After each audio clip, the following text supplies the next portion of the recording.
Do you ever stop to think about why some stories capture you more and interest you more than others? And why is it that you gravitate towards specific type of content, maybe a specific type of genre or protagonists and characters that have specific traits? And maybe you start to think about what does this tell about yourself, about your life and your experiences, and so your preferences.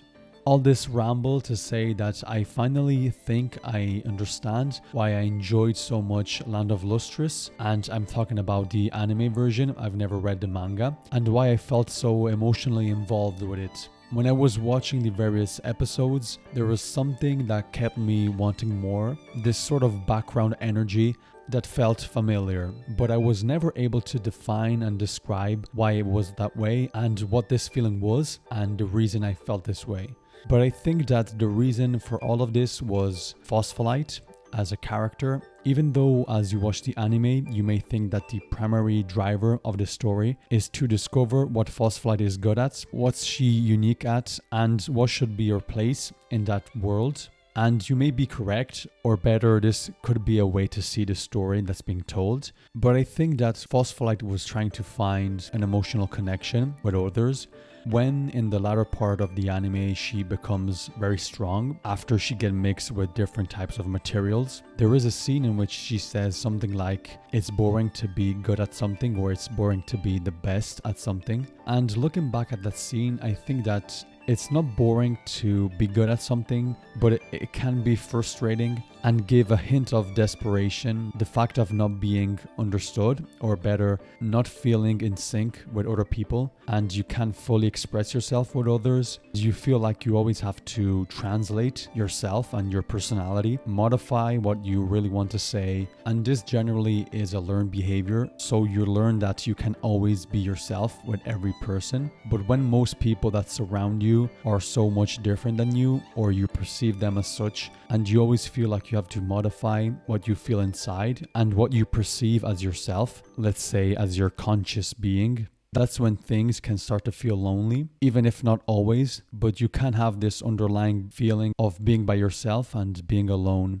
during your everyday activities, even though moment to moment you may not think about it because you're focused on other things and you're distracted by everyday activities and duties. But now and then this feeling can pop up. A perfect example of this feeling, so feeling like your emotional container is empty and you are so used to doing things by yourself and perceiving emotions by yourself, is the interaction between Phosphophyllite and Cinnabar. So the ability to feel strongly bonded and feeling close to and sort of understand vaguely someone that you perceive to be in a similar situation to yours and that you think may need help. That underlying feeling and impulsion to help, as if you're trying to be for them what you want someone else to be for you, because you see yourself even a little bit and maybe in a different way in that person's eyes, in this case Cinnabar.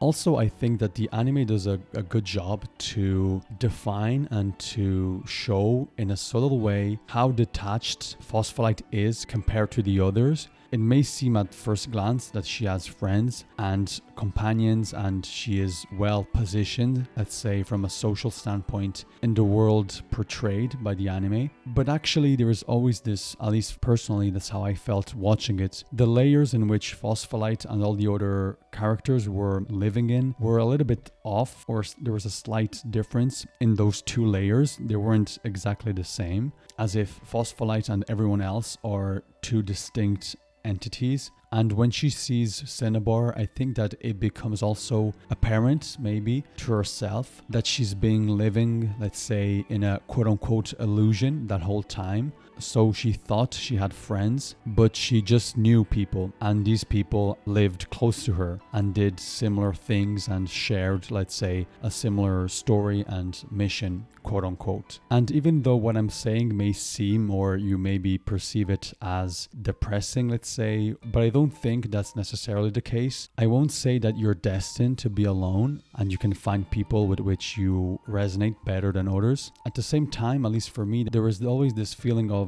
people can never take the place of yourself and of feeling basically fundamentally by yourself, not in a negative way, not in a pessimistic way, just factually and, or better, sorry, emotionally you feel at the end of the day by yourself with your own consciousness. And this isn't necessarily a bad thing. You just understand it and come to terms with it and actually start to appreciate more as time goes on. But this is maybe a discussion for another video. So that's why I think Land of Lustrous has made a strong impact on myself. Or better, when I watched it, I always had this strange, let's say, tummy feeling about it. I felt at home, and at the same time I had this unease and tense feeling about it, but in a positive way also. And now that I think about it, I would say that Kino from Kino's Journey is sort of the counterpart to what's portrayed in Land of Lustrous with Phosphophyllite. So in Kino, you may see what are the positives of being, let's say, quote unquote, existentially lonely, or having always this background feeling of detachment from you and others, and slight difference, incomprehension between you and other people. While Phosphophyllite is more trying to fill that emotional gap and to lunge herself to find emotional validation maybe, and to find an emotional connection and be in tune with someone else. I don't think it's a coincidence that this thing tends to happen with few people. So in the case of Land of Lustrous, is just Phosphophyllite and one other person, that is Cinnabar, because it's very hard and you tend to be very picky with who that person is, but I digress. So that's all I wanted to say. It took months to sort of flesh out why I liked Land of Lustrous so much, and let me know what you think about the anime, or if you've read the manga and even the difference between the two, and in general, what are your feelings about it. See you next time.